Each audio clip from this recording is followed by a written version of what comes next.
Boa noite a todos, 7h30.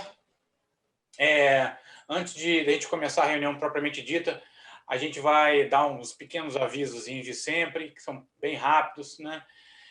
Por favor, assinar a lista de presença. E até quem não é cooperado, que é residente, aluno, aluno coloca 000 no lugar do CRM, por favor. Durante a live, por favor, fechar o microfone, para que não haja contaminação do áudio, e a gente deixar para fazer as perguntas no finalzinho, né? No final, sinta-se à vontade, abra a câmera, faça a pergunta ao vivo, então manda pelo chat que a gente fala para vocês aqui. As lives serão gravadas e elas são disponibilizadas depois no canal do YouTube da Unimed Sul Capixaba, né?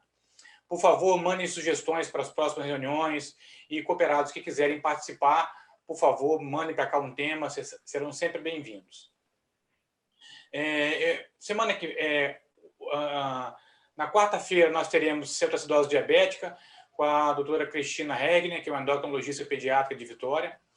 Na semana que vem, nós teremos uma palestra do doutor Otávio Marques Pontes Neto, que é o professor da USP, que foi convidado pelo Valdemar, que vai moderar essa reunião, né? E na quarta da semana que vem, de novo, a Cristina, que vai falar do serviço de triagem neonatal no Espírito Santo, e quem vai moderar vai ser a Graziele Grilo.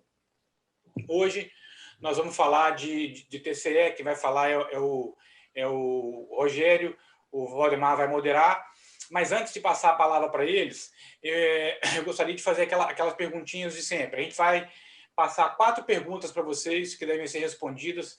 Essas perguntas elas são anônimas, elas servem apenas para a gente monitorar o aprendizado antes e após a palestra, porque as mesmas 4 perguntas elas vão ser apresentadas de novo após a discussão, após a palestra do Rogério.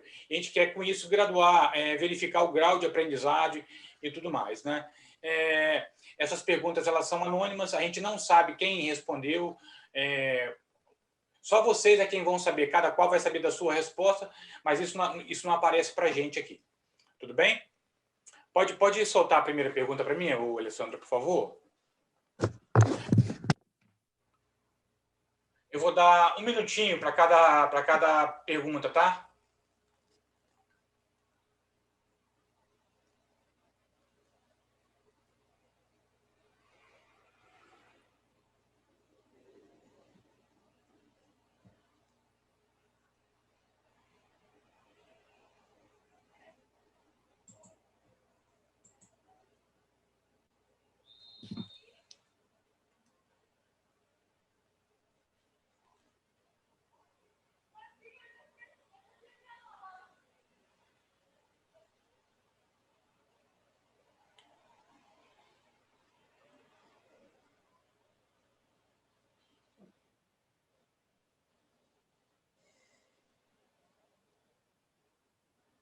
Mais 5 segundos.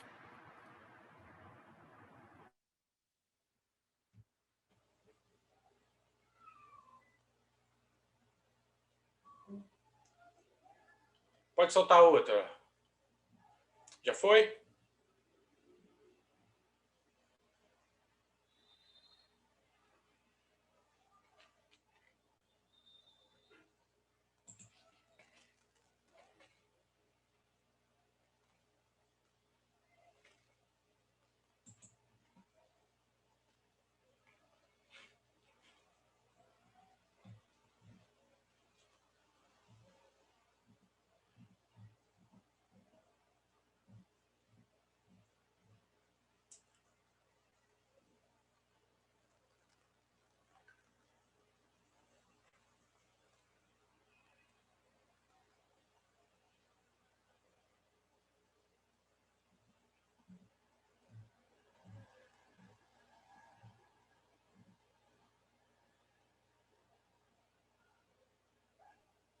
Mais 5 segundos.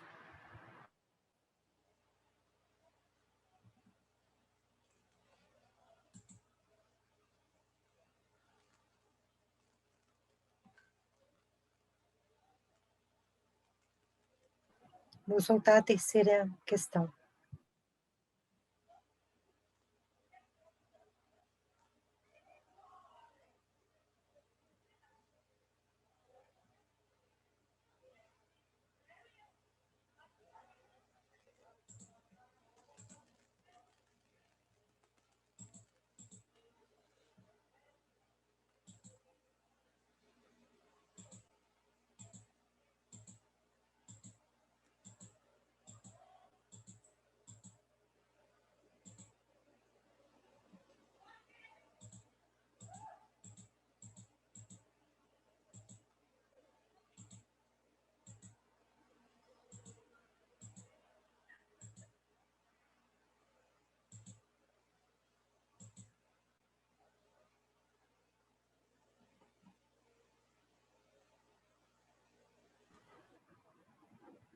Mais 5 segundos.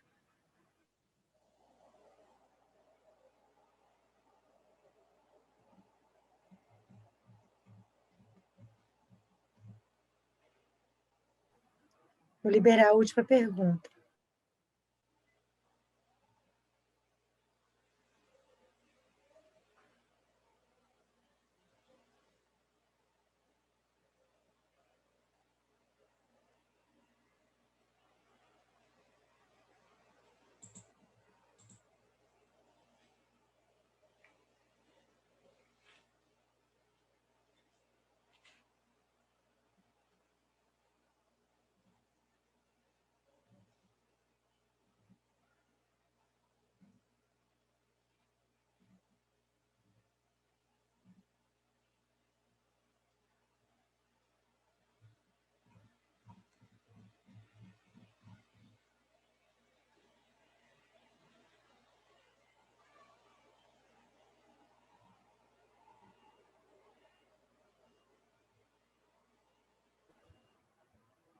Mais 5 segundos.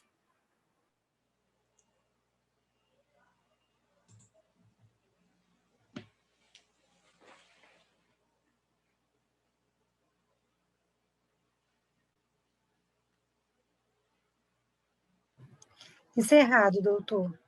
Vamos lá, então? Então, aí, Valdemar, você e Rogério, por favor, pode tocar o barco aí para a gente. Okay. Boa noite a todos. Eu sou Valdemar, neurologista clínico aqui da Unimed Capixaba, e me coube aí essa missão, né, essa prazerosa missão de moderar a apresentação do Dr. Rogério, né? Dr. Rogério é um parceiro desde que eu iniciei aqui os trabalhos em Cachoeiro do Itapemirim, facilitou muito a minha vida aqui, né? E se juntar ele e o João Sasso aí, não precisava mais ninguém para completar a agenda, né? Então, mais esses anos de convivência, a gente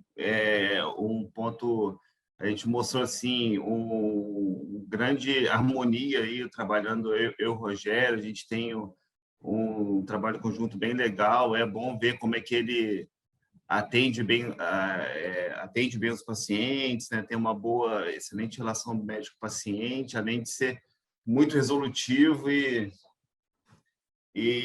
nas condutas cirúrgicas dele, né? É um prazer ter o Rogério aí como colega e trabalhar ao lado dele aí, e a Unimed poder contar com um profissional assim assertivo e sempre disposto a ajudar, né? O Dr. Rogério, ele é neurocirurgião, né, da Sociedade Brasileira de Neurocirurgia, e tem algumas áreas de dedicação, como cirurgia da coluna, que fez está fazendo treinamento, você já terminou, né, Rogério, de cirurgia endoscópica minimamente invasiva. E também ele fez uma especialização em neuro-oncologia e também em neurointensivismo no Sírio-Libanês, ambos no Sírio-Libanês, tá? Rogério, estamos à disposição aí, pode começar, tá bom? Fique à vontade.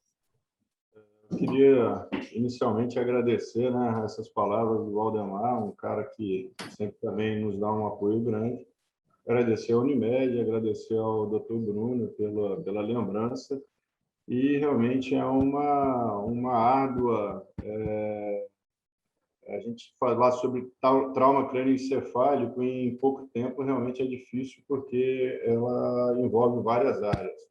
A gente vai tentar mais ou menos passar alguma informação para que a gente tenha a condição da gente conseguir fazer realmente uma apresentação mais tranquila, vamos dizer assim. Eu vou tentar passar a tela aqui para vocês, só um minutinho. A gente vai tentar compartilhar a tela. Todos estão vendo a tela agora? Tá ok?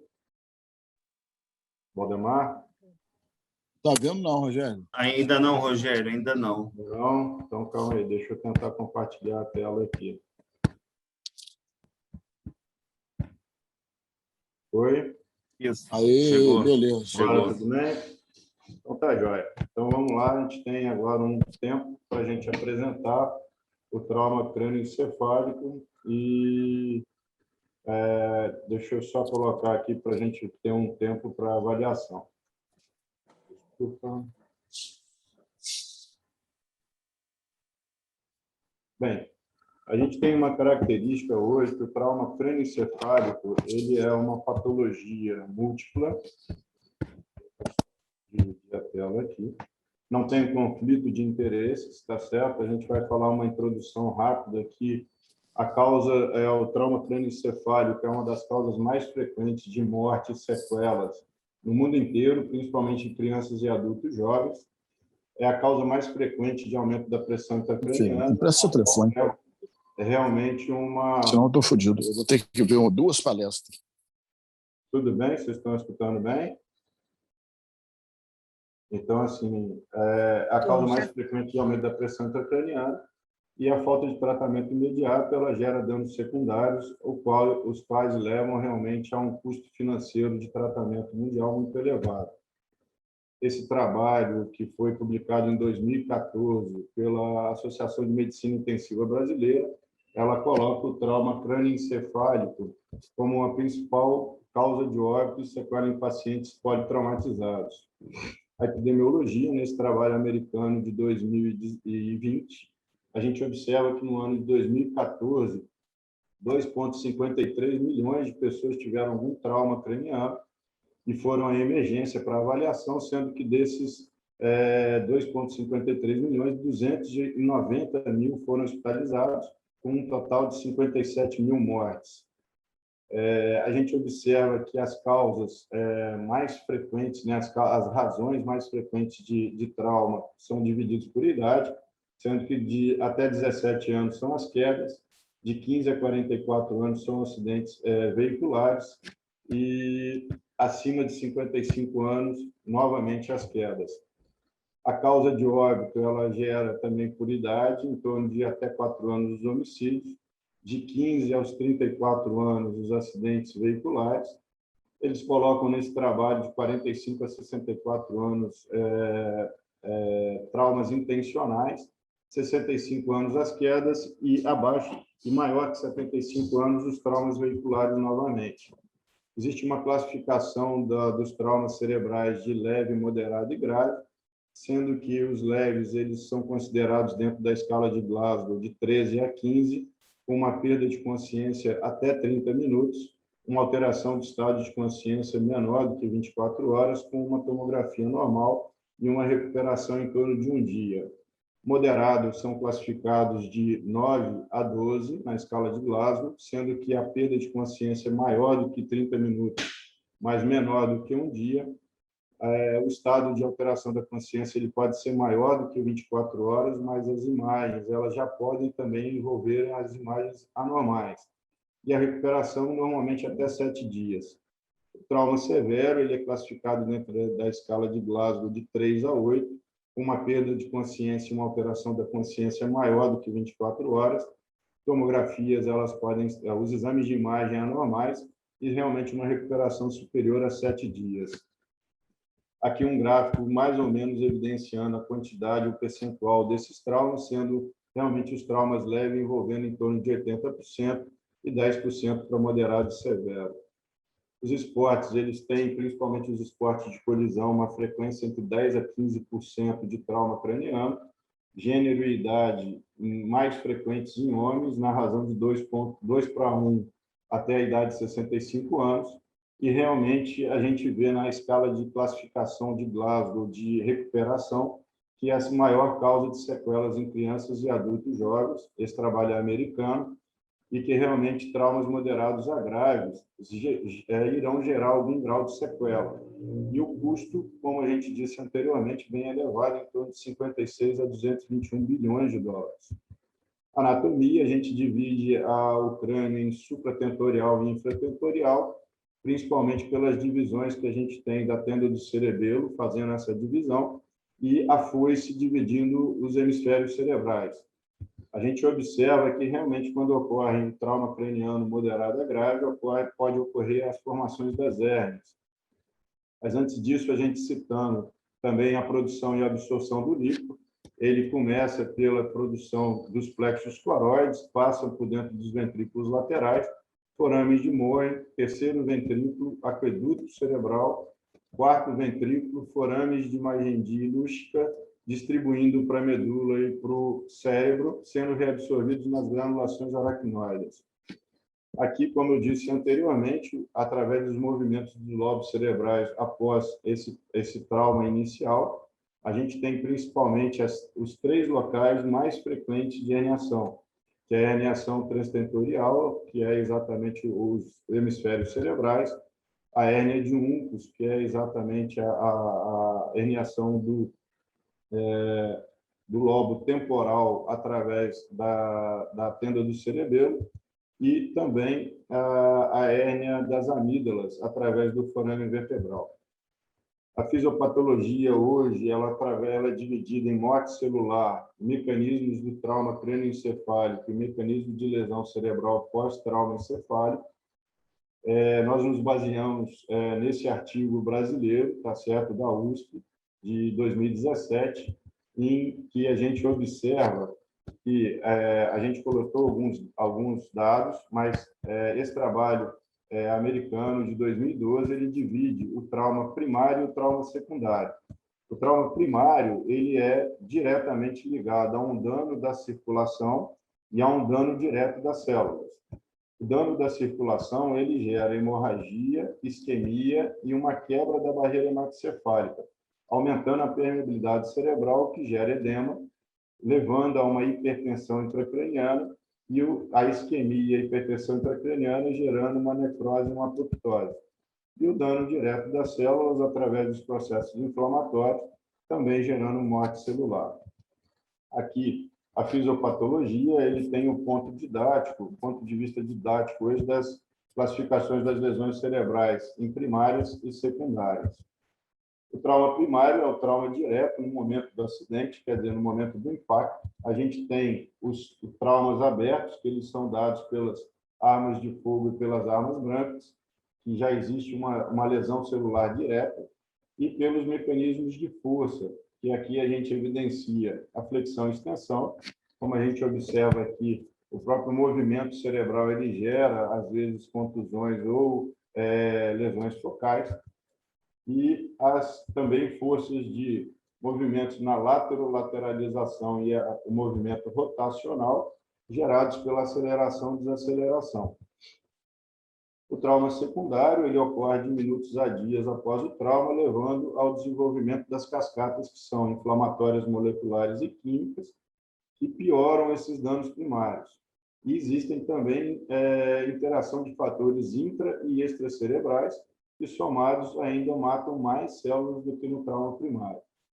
Como a gente disse anteriormente, a morte celular ela é dividida em apoptose e necrose, sendo que a apoptose ela é uma morte programada, ela é menos presente no trauma crânioencefálico, e a necrose é a principal via de lesão, sendo dividida em 2 termos, através da excitotoxicidade, através da liberação das vias inflamatórias, como glutamato e outros neurotransmissores excitatórios, e através do estresse oxidativo, que a principal ação é pela hipóxia, que no caso é a liberação dos radicais livres. Aqui, para que a gente entenda um pouquinho esse mecanismo, ocorre a liberação do glutamato, que é um neurotransmissor excitatório, ocorre uma quebra da barreira da bomba de sódio e potássio, com a entrada de sódio e cálcio dentro da célula, gerando um edema, principalmente o edema vasogênico, levando a saída do potássio, ocorre uma despolarização do axônio, levando a mais problemas de entrada de sódio e cálcio, o que leva realmente a uma disfunção neuronal persistente. A gente observa que, após isso, inicia-se a via do estresse oxidativo, que, como a gente disse anteriormente, a principal via é a hipóxia. Aqui um organograma para que a gente entenda um pouco melhor esse processo. Deixa só um minutinho. A gente vê que ocorre uma liberação, uma ativação dos receptores NMDA, o que leva a um influxo de cálcio para dentro da célula, hemorragia e uma queda do fluxo sanguíneo cerebral, levando a uma liberação de óxido nítrico, ativação dos radicais livres, o que gera mais isquemia, mais hipóxia, ocorre uma liberação das síndromes, uma liberação das prostaglandinas, que existem prostaglandinas que fazem vasoconstrição e vasodilatação, levando a uma quebra do DNA. Nisso, aumenta o edema e o processo todo se reverte.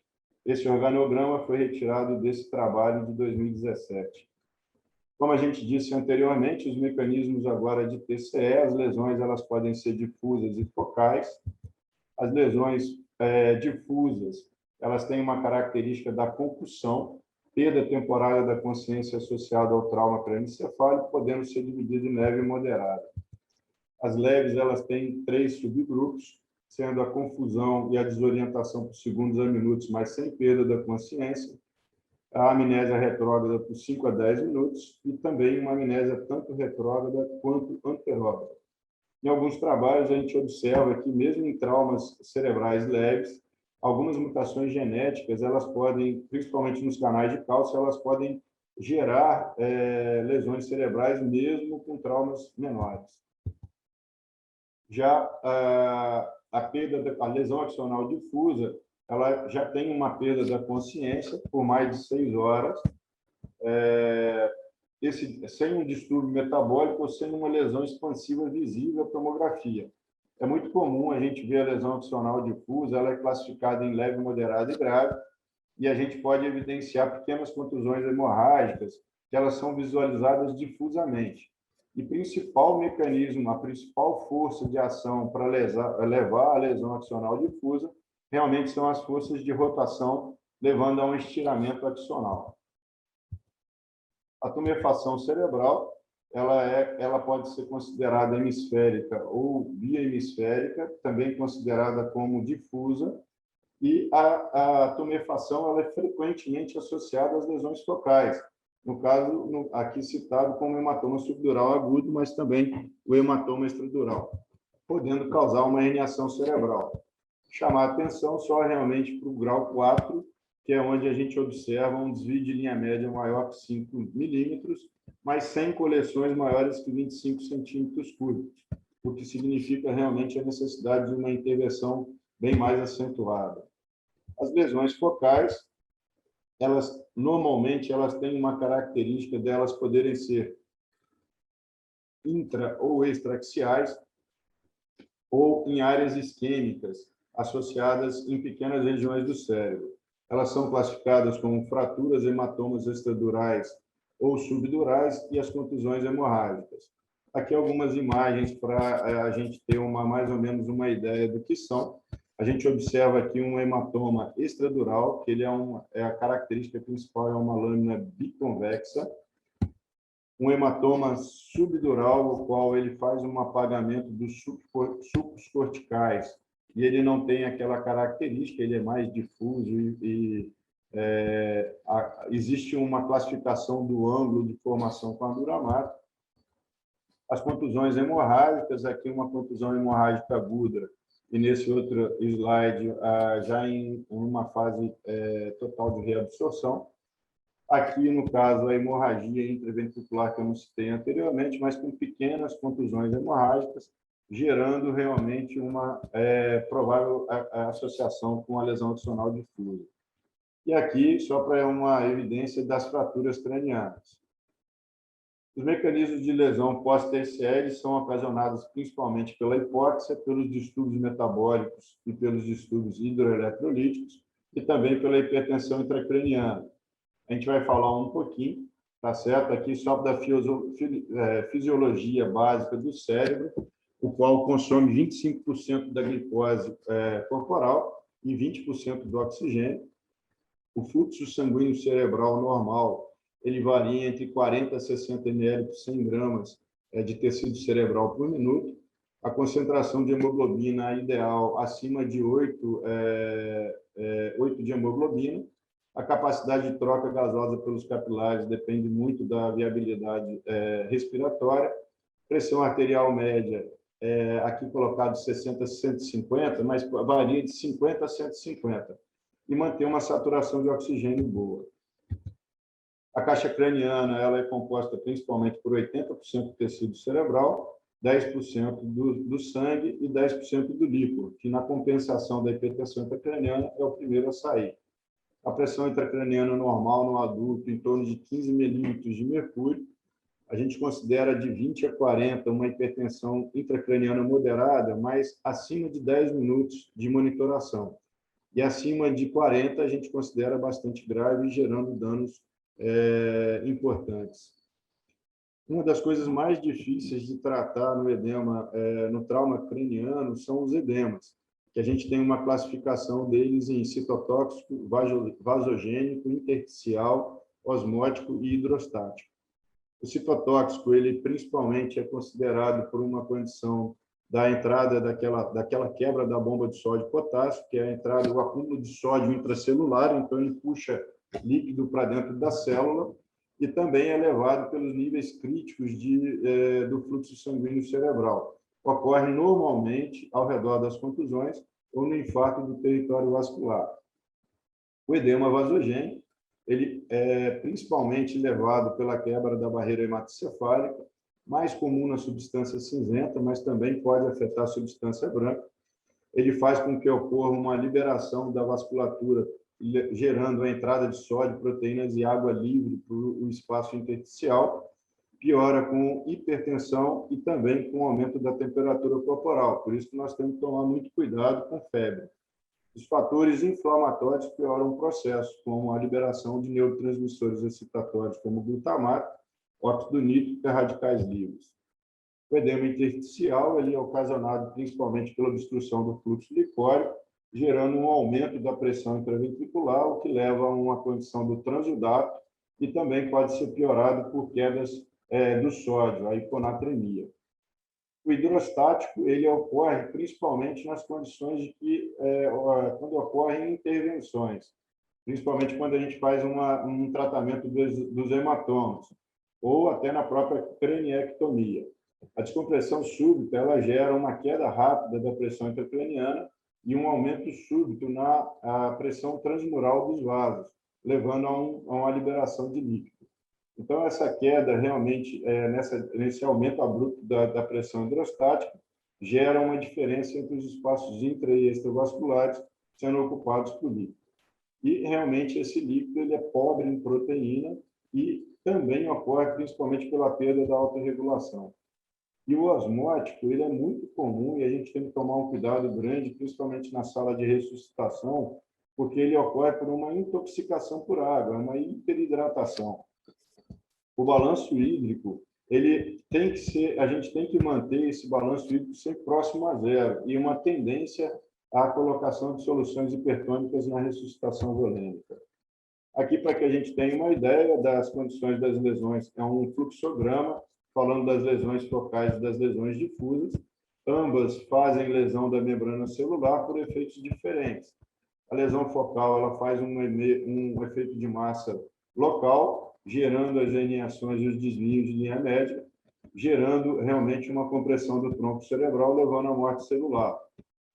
A lesão difusa é o efeito de massa difuso, que reduz o nível de consciência, mas ambos eles vão para a lesão da membrana celular, aí toda a condição dos distúrbios hidroeletrolíticos, como citados naquela via, a despolarização e as alterações fisiológicas, o desencadear das cascatas inflamatórias e metabólicas, gerando uma hipertensão intracraniana e uma morte celular. A gente tem uma definição importante também para que a gente entenda um pouco sobre o mecanismo do TCE, seria a definição da hiperemia cerebral e da oligoemia. A hiperemia é exatamente um desacoplamento do fluxo sanguíneo cerebral ao consumo, quer dizer, a gente tem um baixo consumo e um alto fluxo, vamos dizer que o cérebro é avermelhado, para vocês entenderem. E a oligoemia cerebral é uma queda importante do fluxo sanguíneo cerebral, gerando hipóxia, o que leva a uma piora das cascatas inflamatórias, finalizando com a morte celular. Aqui, como a gente citou anteriormente, a gente tem uma classificação do fluxo sanguíneo cerebral e a condição da funcionalidade da célula. Então, a gente vê que a clínica, quando a gente tem um fluxo sanguíneo cerebral alto, a gente tem a hiperemia, mas não ocorre um dano irreversível na célula. De 50 a 60 ml por 100 gramas por minuto, a gente tem uma característica da função normal da célula. Entre 30 e 40 já ocorre uma lentificação do eletroencefalograma. 20 a 30 a gente começa a ter um metabolismo anaeróbico e já um limiar para disfunção. Entre a 15 e 20 do fluxo sanguíneo cerebral, já uma paralisia fisiológica, mas a gente ainda tem uma preservação da integridade, mas a membrana começa já a entrar no seu limite. E, realmente, entre 10 a 15, morte celular com lesão irreversível. A pressão de perfusão cerebral ela é a PAM menos a PIC, anormal em torno de 80 milímetros de mercúrio, uma pressão de perfusão abaixo de 60 a 70 no trauma crânioencefálico moderado a grave, aumenta a mortalidade de sequelas neurológicas. Essa curva ela tem um nome, ela chama curva de Langfit, em que ela vê a pressão intracraniana e o volume. A gente tem uma compensação do cérebro inicial, sendo que quando chega a um ponto de descompensação, começa a ter uma piora neurológica grave e danos irreversíveis, gerando até a herniação. As cascatas que elas podem ser geradas principalmente pela cascata inflamatória, que é a bioquímica, e pela cascata vasodilatadora, sendo que a bioquímica gera o edema e a vasodilatadora o inchaço. Aqui, para que a gente tenha uma noção, deixa eu só tentar tirar aqui um pouquinho essa tela. As cascatas de vasodilatação, elas têm uma diminuição da pressão sistólica, da pressão sistólica, levando a uma redução da pressão de perfusão cerebral, o que indica ao cérebro a necessidade de uma vasodilatação. Rebotamente ocorre um aumento do volume sanguíneo cerebral, o que gera um aumento da pressão intracraniana. A desidratação, algumas medicações e a redução do metabolismo geram essa situação, o que leva a um aumento do consumo de oxigênio, um aumento da viscosidade, uma redução da entrega de oxigênio, um aumento da pressão de gás carbônico a nível do sistema nervoso central e também algumas drogas. A cascata de vasoconstrição, ao contrário, a gente tem um aumento da pressão sistólica com um aumento da pressão de perfusão cerebral, o que faz o cérebro entender que ele tem que fechar. Então, ele faz uma vasoconstrição, uma redução do volume sanguíneo cerebral, o que diminui temporariamente o aumento da pressão intracraniana. Realmente gera, quando a gente tem um volume muito grande na ressuscitação, algumas medicações e um aumento do metabolismo. E é ao contrário da cascata de vasodilatação, o qual o consumo de oxigênio reduz, diminui a viscosidade, aumenta a entrega de oxigênio, cai também a pressão de gás carbônico a nível do sistema nervoso central. Aqui a gente tem uma evidência da autorregulação cerebral. Então, isso daqui é a reatividade cerebrovascular, como citado anteriormente. Quando a gente tem uma pressão arterial média em torno de 50 a 150, a gente tem essa condição da regulação. Então, a reatividade vascular ela é normalizada. Quando ela cai abaixo de 50 e o fluxo sanguíneo cerebral diminui, ocorre uma vasodilatação. Quando ela é superior a 150, uma tendência à vasoconstrição. Só que existem algumas situações, principalmente com uma condição de gás carbônico, a PaCO2, ela pode interferir nisso daqui.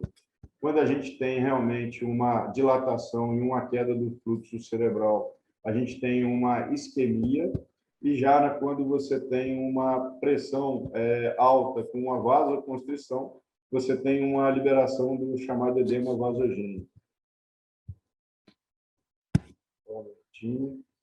Aqui é para que a gente veja exatamente as condições de normocapnia, gerando, quando a gente tem um PaCO2 muito alto, a gente acaba levando a uma constituição de uma vasodilatação, tá certo? A vasodilatação inicial ela é compensada pela condição do fluxo, sendo que mesmo quando a gente está com uma pressão mais alta, a pressão de gás carbônico ela tem uma interferência na constituição arterial. As causas de aumento da pressão intracraniana, principalmente as secundárias, elas estão citadas aqui. No caso, a obstrução de vias aéreas, a hipoventilação, uma pressão alta ou muito baixa, a própria rotação da cabeça. Então, isso daqui é muito comum a gente ver em ambiente de UTI o paciente com a cabeça rodada. A gente tem que tomar um cuidado muito grande. Febre, crises convulsivas, algumas drogas, principalmente alguns antimicrobianos, eles levam a crises convulsivas e também a alterações metabólicas e a patologias associadas. É complicado a gente entender mesmo, muita informação, né? Vamos passar agora para uma condição do chamado atendimento pré-hospitalar. O atendimento pré-hospitalar ele é importantíssimo e uma das coisas que a gente tem que fazer no atendimento pré-hospitalar é exatamente evitar essas situações, que são a hipotensão arterial, hipotermia, aumento da concentração de gás carbônico, perda hemática importante, glicose baixa, problemas respiratórios. Então, as vias aéreas, a gente tem que estar com elas bem preservadas e tomar cuidado com os distúrbios hidroeletrolíticos. Uma das coisas importantes no atendimento pré-hospitalar é a informação para o hospital de como está esse paciente. E, principalmente, a classificação é feita pela escala de Glasgow, isso no adulto, e essa em crianças menores de 4 anos de idade. E, realmente, início daquela informação que os TCE são classificados de leve, moderados e graves. Qualidade de atendimento reduz morbidade e mortalidade. A gente precisa, hoje, incentivar os nossos organizadores de saúde a investir em treinamento, principalmente em treinamento pré-hospitalar. A gente vê a chegada dos pacientes a nível do hospital realmente muito complicada. Na sala de estabilização, realmente a gente tem que evitar as mesmas coisas, sendo que numa prevenção de colocar esse paciente o melhor possível, a gente tem que aplicar as regras da TLS, que principalmente é a preservação de vias aéreas, uma via pérvia respiratória com uma ventilação adequada, evitar os choques hemorrágicos, quer dizer, manter uma pressão sistólica adequada, o exame neurológico básico e uma exposição desse paciente para a gente ver a condição de lesões e ferimentos. A equipe que se tem que ter dentro do pronto atendimento imediato, principalmente ela é feita pelo clínico cirurgião, mas a gente tem que dar muito valor às pessoas que nos ajudam, que no caso seriam os enfermeiros, os fisioterapeutas, os auxiliares, e após a estabilização dos pacientes, outros especialistas, aí já até para avaliar os exames. Mas também, caso esteja dentro do hospital, toda ajuda é importante. Como eu disse anteriormente, a gente anotar um prontuário para a gente saber como esse paciente chegou no hospital, até para a gente quantificar essa evolução clínica. Os guidelines, eu mais ou menos me mantive numa condição do Brain Trauma Foundation, que foi um guideline de 2017. Foram divididos em alguns temas e a gente vai falar sobre eles. A craniotomia descompressiva, ela é bastante evidente numa recomendação, principalmente quando existem pacientes com uma descompensação da pressão intracraniana. Não é mais recomendado a craniectomia bifrontal, porque ela aumenta a mortalidade ao longo do tempo. A indicação realmente é uma craniectomia bem ampla, frontotempo parietal, podendo chegar até a região occipital, nunca menor do que 12 por 15 centímetros ou 15 centímetros de diâmetro. E, realmente, craniectomias pequenas, elas aumentam a mortalidade. Então, o ideal é que a gente tenha realmente uma indicação de fazer uma craniectomia bem ampla. E a gente vê em alguns trabalhos, eu vou citar daqui a pouquinho, esse é um trabalho da Neurosurgery de 2020, em que realmente ele faz uma comparação entre 2 estudos que reprovavam uma craniectomia, que era o DECRA e o RISC-SP. Nós fizemos um trabalho em 2013, até para validação do curso de neurointensivismo, defendendo a craniectomia na época, e esse trabalho agora de 2020, ele fala que tanto o DECRA quanto o RISC-SP, eles foram falhos na visualização dos pacientes. Por quê? eles usavam a tomografia e também eles tinham pacientes que foram colocados nos trabalhos dentro das primeiras 24 horas, fora das primeiras 24 horas, e não havia uma classificação de ressonância. A ressonância, em alguns casos, ela foi usada nesse trabalho para evidenciar o cérebro bom, quer dizer, aquele que seria indicado para fazer a craniectomia, que teria uma boa resposta. Mas também é importante, aquilo como eu falei, para fazer uma craniectomia numa fase inicial bem ampla, porque a segunda craniectomia, caso seja necessário, uma ampliação, ela já não é tão recomendada. Aqui só uma evidência dos dois trabalhos. A hipotermia, ela tem uma característica hoje de ter um grau 2 em evidência, mas ela não deve ser usada nas primeiras, muito precocemente, nem a curto espaço de tempo. Ela não é recomendada porque não melhora a condição do trauma cerebral difuso. Só um minuto. Esse trabalho chinês, agora de 2020, ele também coloca essa condição de não haver benefícios. Uma revisão da Cochrane de 2017, também mostrando que não há condições da hipotermia ser benéfica no tratamento com pacientes com trauma crânioencefálico, sendo que necessitam de trabalhos com mais qualidade. A terapia hiperosmolar, ela é recomendada principalmente quando a gente tem uma condição aguda de uma provável herniação, no caso de uma evidência de uma anisocoria súbita num paciente que estava estável. Existem recomendações anteriores da terceira edição. Existem alguns trabalhos que tentam comparar o manitol à solução hipertônica. As estratégias hoje elas são devidas principalmente a uma condição de que, quando a gente tem alterações do sódio sério, ou realmente em bolos, o manitol ele tem uma resposta em alguns trabalhos melhor na reabsorção do edema imediato. Mas, realmente, eles não, comparadamente, eles não tiveram... existem fracas evidências, né, que sugiram que a solução hipertônica salina ela seja melhor do que o manitol a longo prazo.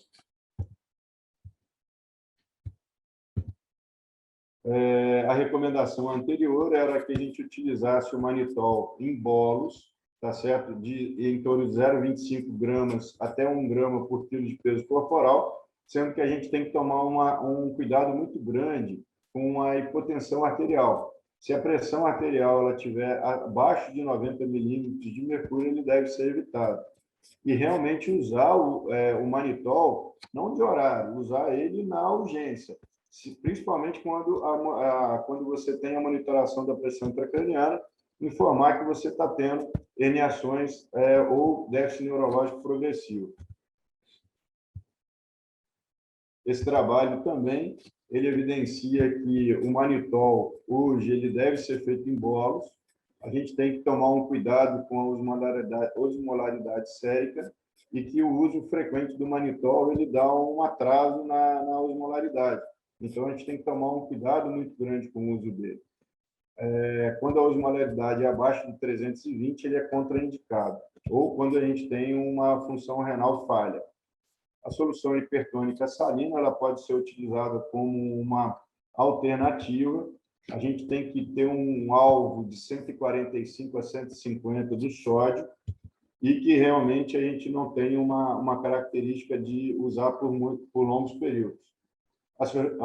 A drenagem licórica, no caso, o uso de uma evidência grau 3, a gente tem a derivação ventricular externa, sendo que existem as drenagens contínuas e as drenagens intermitentes. A gente deve usar essa drenagem realmente numa fase bem precoce, até nas primeiras 12 horas a gente tomar uma decisão de drenagem, quando o paciente ele apresentar principalmente um Glasgow menor do que 6. Esse trabalho ele mostra que realmente é um trabalho de revisão de 2019. A gente tem uma conclusão que eles colocam que a drenagem contínua intermitente, elas são razoáveis para o tratamento do trauma crânioencefálico. As terapias ventilatórias, elas são adequadas. Um grau 2B, a gente não deve ter uma hiperventilação profilática, tá certo? Então, e também não deixar a pressão do CO2 abaixo de 25 milímetros de mercúrio ou menor, ela não tem uma recomendação por levar a uma vasoconstrição severa. Na terceira edição, existia uma recomendação de hiperventilação, só que temporária, principalmente quando ocorria uma elevação da pressão intracraniana. Não fazer uma hiperventilação durante mais do que 24 horas, e principalmente nas primeiras 24 horas. E se usar hiperventilação, a gente tem um bulbo de jugular ou um monitor com extração de oxigênio. Esse trabalho, ele mostrava que a gente tinha que ter uns alvos de PCO2 em torno de 35 a 45 milímetros de mercúrio e uma PaO2 entre 100 e 150. Cuidado com a hiperóxia, a gente sabe que a toxicidade por oxigênio também pode levar à vasoconstrição, e alguns trabalhos recomendam a traqueostomia precoce com pacientes com escala de coma de Glasgow baixo. Anestésicos sedativos e analgésicos, a gente tem uma evidência grau 2. Os barbitúricos, eles devem tomar um cuidado muito grande, porque quando eles induzem a burst suppression, eles causam realmente um aumento da pressão intracraniana. Altas doses de barbiturado são recomendadas somente quando você tem um aumento da pressão intracraniana refratária, sendo que a gente deve usar quando você tem uma estabilidade hemodinâmica. E o propofol é recomendado para o controle da pressão intracraniana, mas não é recomendado a longo prazo, porque ele faz um aumento da mortalidade ao longo do tempo. Esse trabalho é um trabalho numa condição pediátrica. Ele fala que o risco dos analgésicos sedativos, a gente deve evitar os bolos, porque ocorre realmente uma hipoperfusão cerebral, desculpa. Então, o cuidado com realmente esses bolos, gerando uma queda súbita da PAM. Terapia com corticoide é recomendação grau 1, então, quer dizer, não tem discussão, não é recomendado no trauma craniano severo. O único, esse guideline pediátrico, ele indica que a reposição de corticoide, ela só deve ser feita quando já existe um uso crônico do uso de esteroides, ou quando você tem uma supressão adrenal, ou também quando você tem um trauma no eixo hipotálamo pituitário. Nutrição mais precoce possível, tá certo? Um gasto energético total diário maior do que o necessário, porque já estamos no estado hipermetabólico. E há um grau 2A e um grau 2B para o uso de sondas jejunais. Profilaxia de infecções, traqueostomia precoce, como recomendado anteriormente, e aqui algumas outras recomendações. A profilaxia de convulsões é importante a gente citar, porque anteriormente a gente observa que muitos pacientes ficavam com anticonvulsivantes durante muitos meses a anos. E a gente sabe que a prevenção por fenitoína ou ácido valproico ou valproato, eles não são recomendados para prevenir as crises convulsivas tardias. A fenitoína é a medicação de escolha, é recomendada para diminuir a incidência das convulsões precoces, mas a gente tem que usar por curto espaço de tempo. A orientação em torno de 7 dias, sendo que a gente escolhe os pacientes, a gente tem que ver a condição de cada paciente. Sendo que, quando você também tem crises convulsivas precoces, elas não estão associadas a uma piora tardia, mas elas têm uma relação com a piora precoce. Esse trabalho, a gente observa que o uso de anticonvulsivantes por longos períodos, ele piora a reabilitação dos pacientes. Crises convulsivas tardias têm um impacto negativo na reabilitação, e as crises precoces não influenciam na recuperação desse paciente. Pressão intracraniana, o acompanhamento ele é importante, tá certo? Porque hoje a gente tem vários tipos de medidas de pressão intracraniana. O grau de recomendação ele é um grau 2B, que o manuseio do trauma craniano cefálico severo, ele é recomendado essa monitoração porque diminui em torno de, em média, de 2 semanas do paciente na nível hospitalar. Esse trabalho ele tem uma revisão indicando realmente que ela é criticamente importante para uma visualização do paciente neurocrítico, sendo que hoje a gente tem vários métodos de monitoração de pressão não invasivas, que são o Doppler transcraniano, as ressonâncias dinâmicas, diâmetro de nervo óptico, entre outros.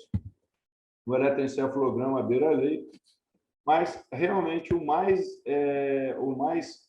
definitivo, o mais importante para o tratamento e acompanhamento são os catéteres. Só que eles são invasivos, a gente tem um risco de infecção e também de iatrogenias, porque a manutenção desses catéteres a nível de UTIs, há necessidade de uma educação bastante rigorosa, o custo é maior, mas a gente sabe que o catéter intraventricular ele é muito importante, principalmente no controle daquelas pressões intracranianas mais difíceis de tratamento. E aí, para não se estender muito, a gente tem vários outros tópicos que seriam a monitoração cerebral avançada, que aí, para cada um desses temas aqui, seriam alguns minutos. Então, a gente teria a indicação do bulbo de jugular, temperatura cerebral, microdiálise cerebral. Hoje, cada vez mais em uso, o Doppler transcraniano contínuo, para a gente ver aqueles critérios de hiperemia e oligoemia. O eletroencefalograma contínuo, exatamente para a gente ver aqueles pacientes que não acordam, mas que estão em estados epiléticos não convulsivos. A ressonância dinâmica, para a gente ver a característica da função dos lobos cerebrais. E, como eu disse anteriormente, o diâmetro do nervo óptico. Pressão arterial, profilaxia de úlceras, profilaxia de TVP e TEP, e a pressão arterial média invasiva também são recomendações do TBI, da Brain Trauma Foundation, mas realmente seria muito longo a gente se estender. Gostaria de agradecer, espero que tenha sido de boa recepção essa apresentação e fico aberto para perguntas. Valdemar, Bruno. Beleza, Rogério, obrigado pela apresentação aí, acho que foi bastante abrangente, né, visitando aí os principais tópicos no acompanhamento do paciente e mostrando também que tem tudo uma ciência básica por trás da tentativa das condutas, né, em relação à preservação do funcionamento, perfusão neuronal e as consequências do edema. Achei bem interessante, assim. E você falou ali, né, Rogério, de muita coisa, mas eu acho que se puder voltar ali para aquela curva do acompanhamento da PAM, eu acho que um recado para casa tem que ficar disso aí, desse tratamento do traumatismo crânioencefálico grave, né? É que a gente não pode fazer mal para o paciente, né? As condutas, as intervenções são limitadas, né? Então, essa autorregulação cerebral, essa reatividade cerebral aí, manter a PAM de 50 a 150 e de acordo com a pressão intracraniana, né? Eu acho que de básico, assim, de uma informação importante para os colegas da terapia intensiva e até para os alunos aí, eu acho que esse dado aí da gente manter a perfusão cerebral, né, que é a diferença aí da PAM menos a pressão intracraniana, acho que essa monitorização hemodinâmica é importante, né, além daquela questão do volume, né, se evitar manter o volume administrado, manter sempre balanço hídrico próximo a zero ali. Acho que são uns recados importantes aí na conduta do dia a dia. Seria esse gráfico aqui, ô Valdemar? Esse que está apresentado aí? Eu acho que esse aí, acho que já dá para ter uma ideia. Esse aí mostrando aí a PAM média, né? Sim, a gente tem aqui o fluxo sanguíneo cerebral na barra da Isso. esquerda, a pressão arterial embaixo. Aqui é o platô de autorregulação cerebral, o qual a gente tem uma condição da reatividade vascular adequada. Quando ele cai muito, ocorre uma vasodilatação sempre, levando a uma isquemia. Quando ele sobe, existem várias influências, porque quando você tem um aumento dessa pressão arterial, ocorre um aumento do fluxo sanguíneo cerebral. E você tem uma condição de que o cérebro entende que ele tem que fechar para não romper. Então, ele faz uma vasoconstrição. Quando ocorre isso associado à quebra da barreira hematocefálica, todas as cascatas inflamatórias e também uma intermediação das pressões de gás carbônico e oxigênio, você tem essa reatividade alterada, porque você perde o padrão de autorregulação. Então, ela pode ter uma vasoconstrição, uma vasodilatação. O ideal que tem que ficar nesse momento é que a gente tem que tentar manter uma pressão arterial estabelecida dentro de 50 a 150, uma gasometria com uma tendência a a oxigenação normal e a pressão de gás carbônico dentro da normalidade, como citado anteriormente, de 30 a 35, e uma pressão de oxigênio entre 100 até no máximo 150, evitando a hiperóxia. A gente tem que tomar um cuidado grande com uma hiperidratação do paciente. A gente vê isso muito dentro das UTIs. Pacientes, às vezes, 7 quilos mais pesados do que a entrada. E 7 quilos não é porque ele comeu bem, é porque ele está hiperidratado. Então, a gente vai para aquela condição do edema osmótico, né, que é para uma intoxicação de água. Mas quando a gente tem um volume muito grande, a gente pode gerar uma disfunção da autorregulação cerebral. Não sei se era isso que você... Até a temperatura corporal interfere nisso daqui. Isso, é. Acho que era esse ponto que que eu quis tocar. Eu acho assim, quando você tem um extradural importante, um subdural importante, que ninguém tem dúvida que tem que drenar esse hematoma extraxial o mais rápido possível, né? Assim, né? Quando tem indicação. Eu acho que o tratamento mais difícil de lidar aí, que a gente tem que ter, são muitas nuances, né?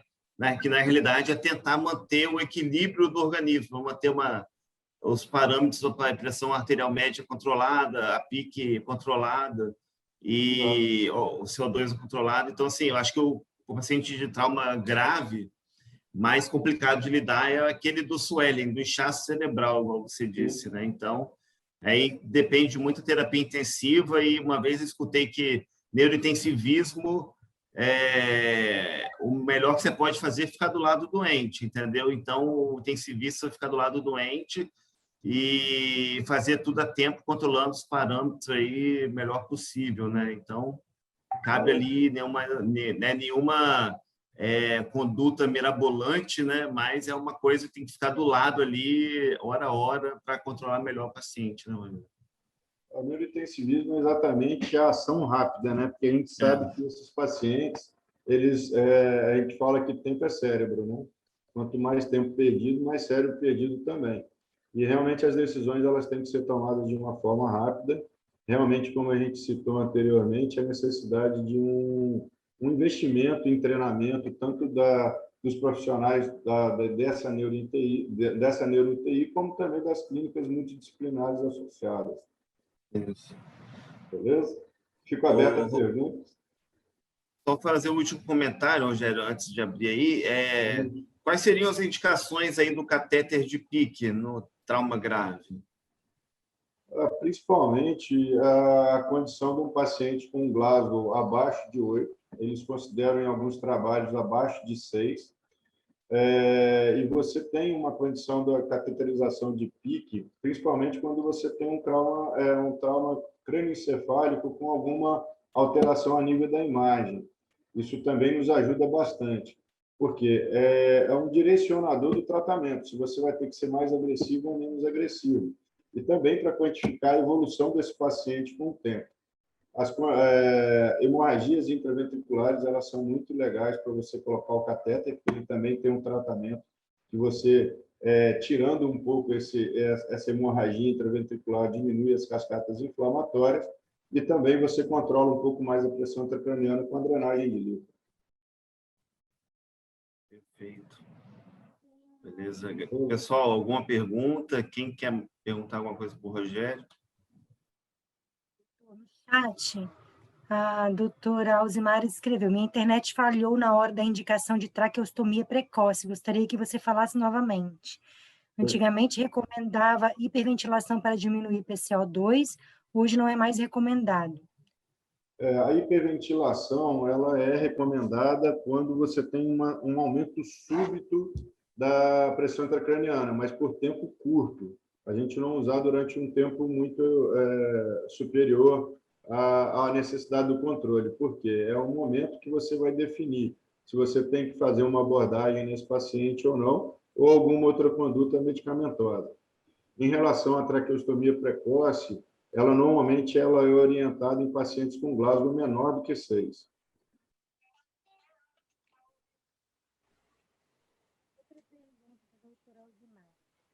Quanto tempo pode manter a PIC, pensando em infecção secundária? Infecção, eu não escutei, Alessandro. Quanto tempo pode manter a PIC pensando em infecção secundária? O ideal, realmente, é a manutenção da PIC, do catéter de PIC, até 7 dias. Sendo que alguns pacientes, quando eles estão estáveis, não tem nenhum sinal inflamatório na entrada do catéter, até 10, 12 dias. Mas o ideal é até 7 dias. É a maior segurança.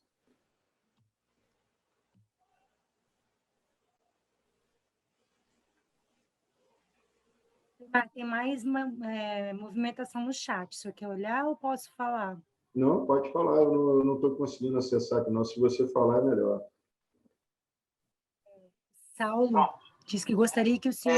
Em relação ao sono, gente, né? Os distúrbios do sono podem acontecer e é relatado que, cronicamente, estão começando a aumentar de moderado para severo.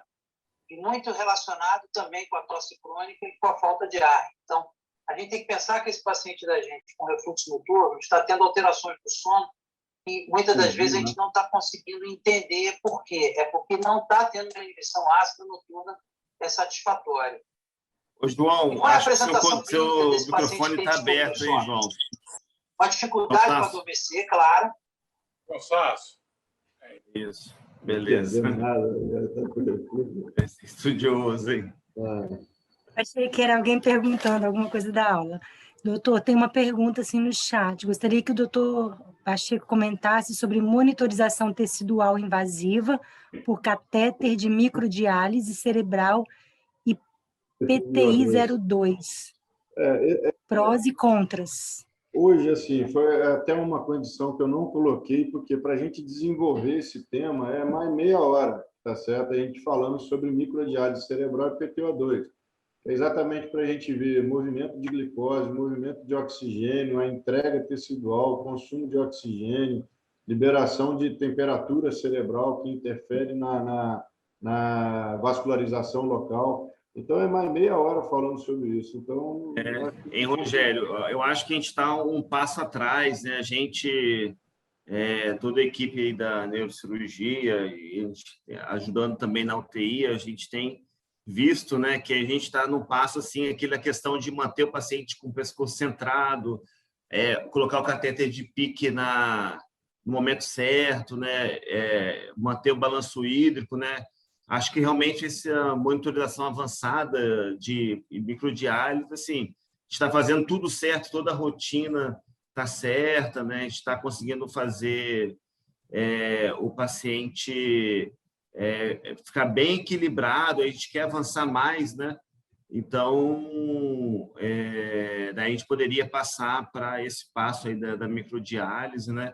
Lembrando que até eu fui no Congresso Americano de 2019, aí, antes da pandemia, e assisti uma aula de neuro-UTI lá, e realmente, assim, os hospitais mais diferenciados usavam essa avaliação multimodal no trauma, né? Mas no final das contas o que dita mais as condutas assim no dia a dia é a pressão intracraniana, né? Então eles comentam, né, nos CTIs neurológicos avançados, eles comentam sobre microdiálise, mas acho que a grande parte da conduta mais objetiva, né, fica em torno aí de monitoração hemodinâmica do paciente. É ideal, também interessante colocar esse paciente com uma monitoração de PAM, né, um catéter arterial, né, Rogério? E controlar pique, e manter o paciente balanço cítrico zero, normocarpenia, sódio tendência normal alto, né? Então, é mais por aí. Existem palavras hoje, Valdemar, do Dr. Fábio, que é o chefe da UTI do CIRA, ele falava que o ótimo, às vezes, era inimigo do bom, tá certo? Então, assim, ele falava que a visualização de todas as informações que você tem pela gasometria, temperatura, pressão intracraniana, pressão arterial média, você tinha condições de conduzir bem esse paciente. Logicamente, que quanto mais informação, melhor. Só que, às vezes, muita informação até atrapalha você a tomar decisões, tá certo?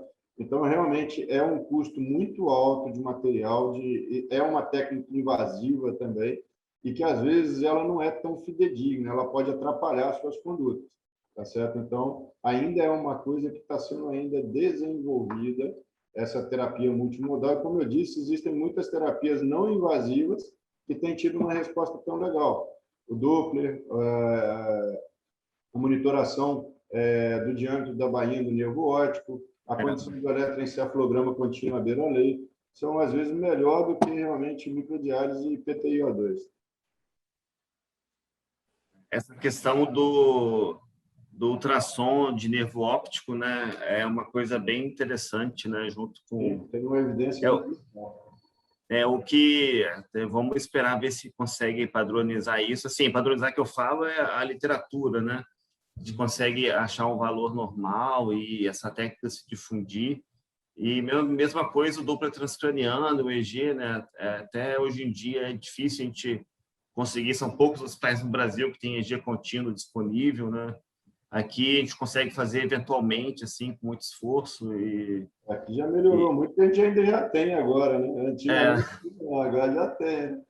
Acho que a gente tem conseguido avançar, né? A questão de catéter de pique de qualidade, EEG, a beira-leito, a gente consegue fazer e consegue fazer a avaliação arterial. Acho que ir construindo essa rotina, acho que vai ser bem interessante. Correto. Tem mais 2 observações feitas pela doutora Alzimara. Continua a recomendação de cabeceira a 30 graus? Sobre o eletro contínuo à beira de leito, ficaria difícil para o plantonista, teria que ter um neuro de plantão, pois o traçado é grego para a gente. A recomendação hoje da cabeceira a 30 graus, ela deve ser muito visualizada, principalmente pela condição hemodinâmica do paciente. Se ele está com uma condição hemodinâmica estável, a cabeceira a 30 graus, ela melhora a drenagem venosa cerebral, e a gente tem que observar principalmente a rotação da cabeça desse paciente, a posição da cabeça, que é uma coisa que às vezes é subestimada, mas aqui mesmo no Cachoeiro eu já mostrei quando o paciente com catéter de pique, eu faço uma compressão leve na jugular do paciente, a pressão intracraniana no canal no monitor sobe. Então as pessoas elas observam que realmente é muito importante observar esse posicionamento da cabeceira, tá certo? A temperatura corporal é uma outra coisa que a gente às vezes subestima, a gente tem que nos traumas graves manter essa temperatura abaixo de 36 graus, não é hipotermia, como a gente viu, a hipotermia não é recomendação, mas essa temperatura entre 35 a 36 graus, isso diminui o processo inflamatório cerebral, o que diminui aquelas cascatas inflamatórias com danos secundários, tá certo? Então, a cabeceira, ela normalmente, o ideal, quando o paciente está hemodinamicamente, a 30 graus, sem rotação da cabeça. Essa questão da rotação da cabeça é interessante. A gente acompanhou um caso aqui em Cachoeiro que foi feita a craniotomia descompressiva, mas foi AVC, mas só para exemplificar. Foi AVC e daí o paciente de pressão intracraniana estava alta. O paciente estava com um curativo mais apertado na craniectomia e com o pescoço com a rotação para o lado do hemisfério com edema, né? Então a gente tirou ali, centralizou a cabeça já reduziu o edema, a pressão intracraniana. Daí folgou um pouco o curativo, já reduziu, voltou, a pressão intracraniana foi para normal, né? Então, a crinectomia descompressiva estava dando condição de normalidade na pressão intracraniana. Então, são detalhes que, às vezes, o Rogério, igual fala, são menorizados, né? E que a gente tem que prestar atenção no dia a dia. Bom, Rogério, e, é o Biratã. ô, Biratã, Primeiramente, eu queria dar parabéns pela palestra, muito foi obrigado. muito elucidativa. Eu queria fazer uma observação, que você tocou no assunto, é sobre o APH, a importância do APH, porque muitos TCEs, né, são causados por colisão veicular.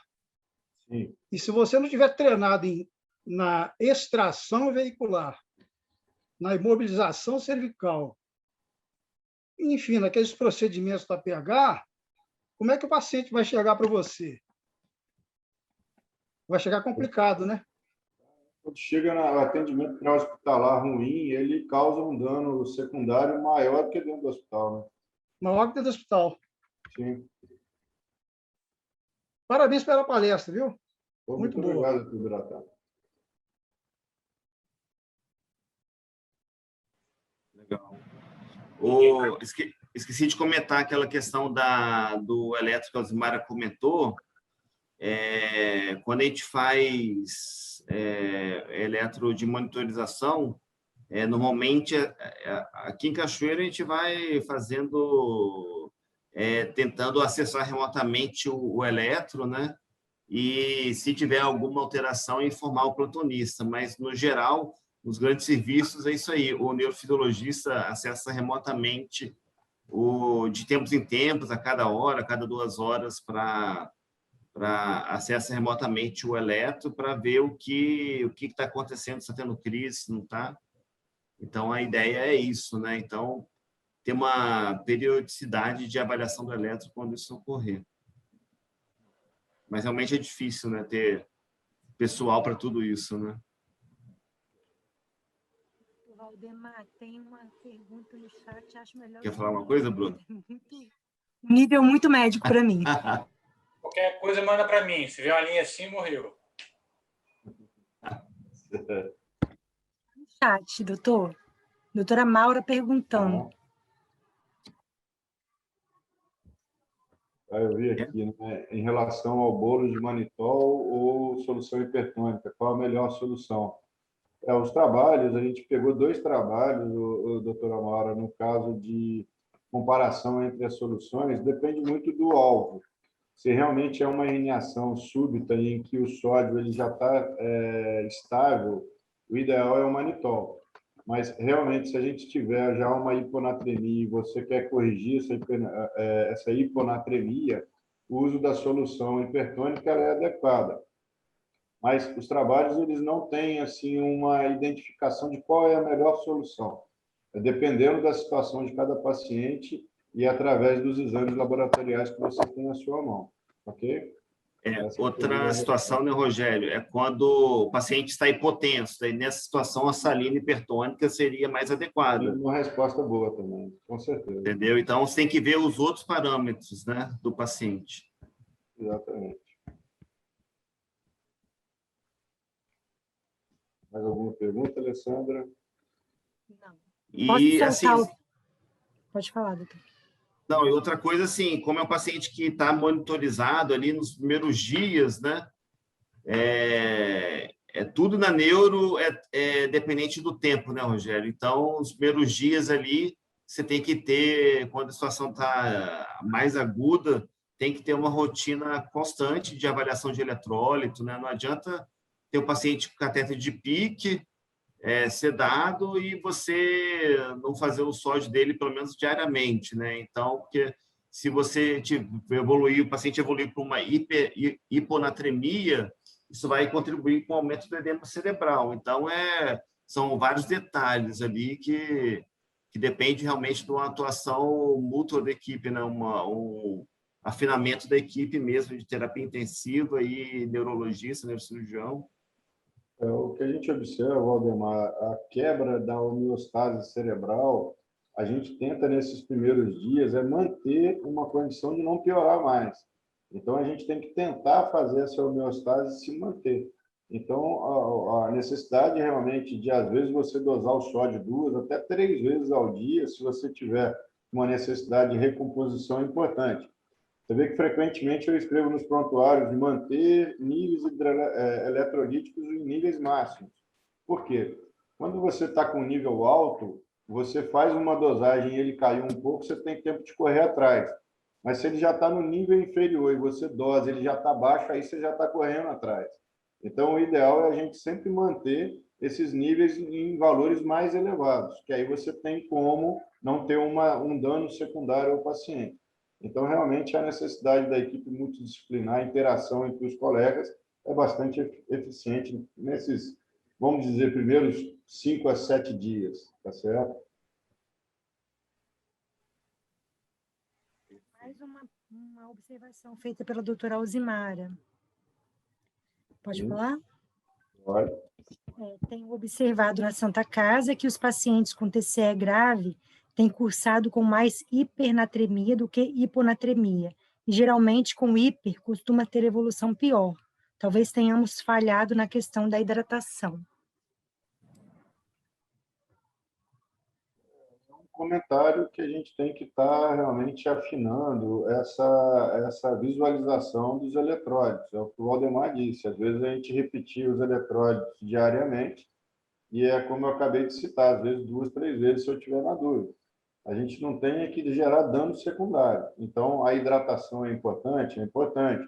Balanço hídrico no paciente com trauma crânioencefálico grave, próximo a zero ou ligeiramente negativo, mas mantendo a estabilidade hemodinâmica e a estabilidade tanto gasométrica quanto dos níveis de sódio, potássio, fósforo, cálcio e magnésio. Acho que seria essa a resposta. Eu acho que essa questão da hipernatremia também, Elzimara, é questão de, às vezes, o paciente desidratou também, né? Pode estar evoluindo com alguma complicação, tipo diabetes insípidos, né? Acho que são muitos detalhes aí para... Então, tem que manter a normovolemia, né? Então, às vezes ele está hipernatrêmico porque fez salina demais, né? Ou também não é adequado, né? Então, tem que manter a normovolemia e você ir corrigindo, igual o Rogério falou, e acessando com frequência os eletrólitos, né?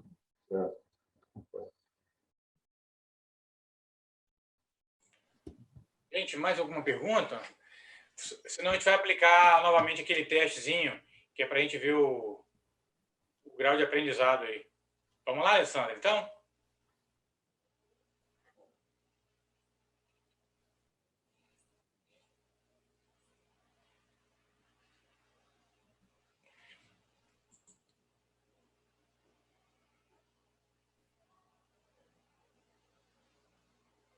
Vamos lá?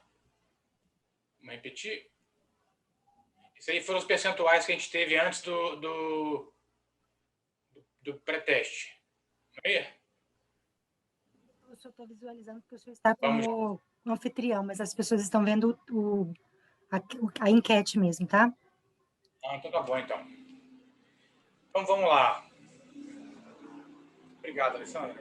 Quantos segundos a gente vai dar? Dá 30 Um segundos. minuto? Vou colocar 30. Vou encerrar essa e passar a segunda pergunta.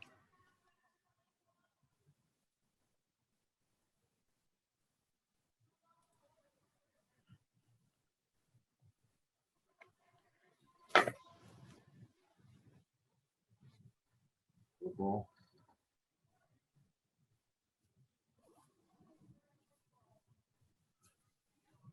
Ok.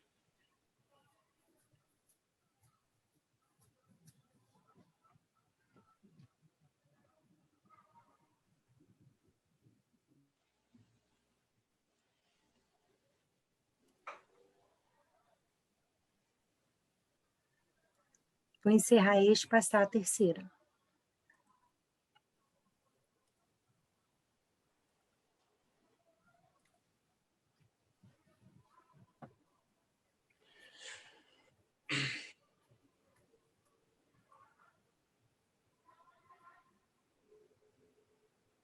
Ao fim, a gente mostra de novo os percentuais antes, pré e pós-teste. E você, Rogério, pode comentar a resposta por resposta, se você quiser uma coisa breve, só para... Não, aí já deu uma estabilizada. Mais 5 segundos para encerrar. Vou encerrar e passar a última.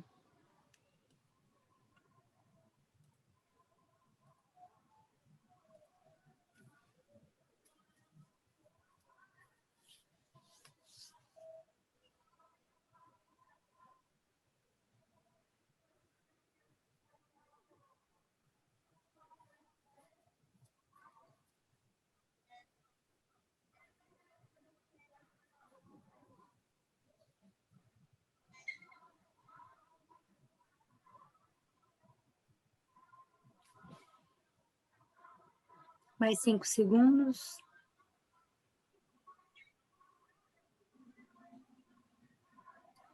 Vou encerrar a enquete. Agora vamos mostrar os resultados agora. Você viu o resultado correto ou passar cada questão, doutor, antes e depois? Passar antes e depois cada questão. Por favor. Resultado da primeira questão no pré-teste. Doutor Rogério tem que falar que está certo, porque eu não lembro mais, não. Não, olha só.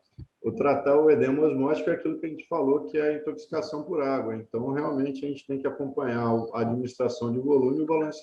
A resposta certa ela é C. Então, está certinho. 77% de acerto e o pós-teste, Alessandra? Pré-teste 77, pós-teste 88, ó. 88, já teve uma resposta melhor. Vamos para a próxima, por favor. E aí, Rogério, como tratar? Nossa, a gente já foi. Essa já foi. Vamos para a próxima. Os anticonvulsivos por longos períodos. Fala aí, Rogério. A resposta é a C. Ela piora a recuperação funcional a longo prazo, porque os anticonvulsivantes eles fazem uma diminuição da neuroplasticidade. Então, realmente, ele tem uma característica de ação só imediata, como uma redução das crises convulsivas iniciais, sendo que, por longos períodos, ele atrapalha a recuperação funcional. Estava 48%. Essa é a pré-teste, essa é a primeira. E a segunda?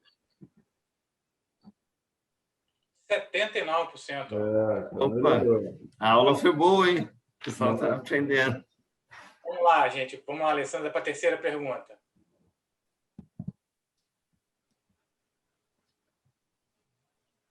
O dano celular irreversível ocorre quando o FSC atinge o valor de... A gente mostrou aquele gráfico e realmente a gente evidencia que entre a 10 a 15 ml, abaixo de 15 ml por 100 gramas de tecido cerebral por minuto, ocorre um dano irreversível, a morte celular é irreversível. Então, ele estaria, a letra seria a letra C. Ela estava antes do teste 20%, vamos ver agora depois do teste. Vamos lá. Aumentou, né? Aumentou muito, não, aumentou. Não aumentou muito, ó, quase que dobrou, velho. Quase dobrou. Acho que a gente der uma palestra de novo, ela vai quase 80. 30-40 ocorre uma lentificação do eletro, 50-60 é o normal e acima de 60 é a hiperemia, mas não ocorre dano secundário. Só realmente durante um tempo maior, um tempo grande. Esse é o pré-teste, né? A lesão axial difusa ocorre principalmente pelo movimento de rotação, lateralização, flexão, nenhum dos acima. É rotação. Rotação. 57 pré-teste, vai lá, pós-teste. Vamos ver. Pós-teste agora. 85. Melhorou. É o estiramento das fibras longas que a gente fala, que é um mecanismo de rotação, causa esse estiramento axial. Na dúvida, quem chutou C de Cristo tirou 7,5, hein? Gente, mais alguma consideração, Rogério? Alguma consideração, Valdemar? Alguém mais quer falar? Queria agradecer a paciência de todos. Espero que a gente possa ter acrescentado alguma coisa. Eu acho que eu pequei um pouquinho sobre a monitoração multimodal, mas é uma coisa que realmente ainda não tem uma evidência na prática médica muito contextualizada. Não existem trabalhos hoje com um grau de evidência 2 ou 1. Então, realmente, e como demandaria muito mais tempo, já foi uma palestra muito longa, a gente sabe que hoje a grande maioria das pessoas não consegue ficar prestando atenção durante muito tempo, então a gente tem que ser mais objetivo. Então, a gente tentou passar principalmente a condição dos danos secundários, o qual a gente tem uma capacidade de interferência. Agradecer muito vocês, tá certo? A paciência do Valdemar, a paciência do Bruno, tá certo? Espero que a gente possa ter contribuído de alguma forma. Tem mais uma perguntinha no chat. Dá tempo ainda, doutor Bruno?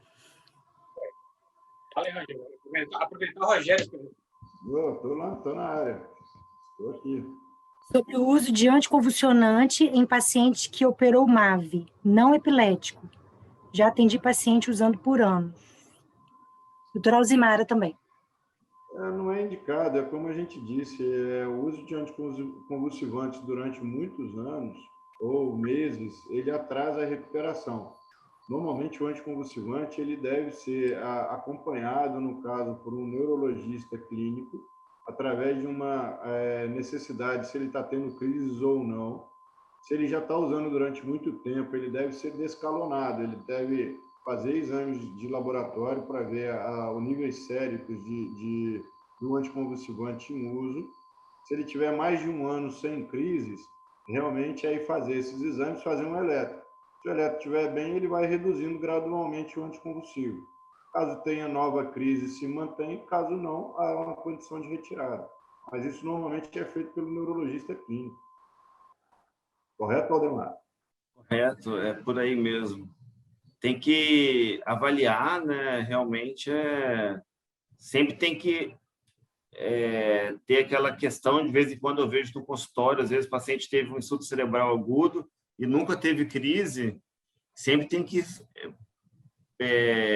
pensar se esse paciente pode retirar o remédio, né? Que às vezes ele está usando anticonvulsivante sem necessidade, né? Então, realmente é uma questão que tem que ser constante, tem que estar sempre em constante reavaliação, né? Mas acho que é isso aí. Isso aí, gente. Aqui, Rogério, parabéns. Excelente. Você conseguiu condensar um tema difícil, árduo, em poucos minutos. Assim, foi muito bom. Valdemar, muito obrigado. Brilhantou também com a discussão e tudo mais. Obrigado a todos que participaram. Obrigado, Alessandra. Obrigado, às meninas da Casa do Cooperado lá. E, se Deus quiser, quarta-feira tem mais. É isso? Obrigado, gente. Sim. Parabéns, Rogério. Um abraço. Pessoal, semana que vem tem mais neurologia, hein? AVC agora, semana que vem. Para os fãs da neuro aí. Até mais.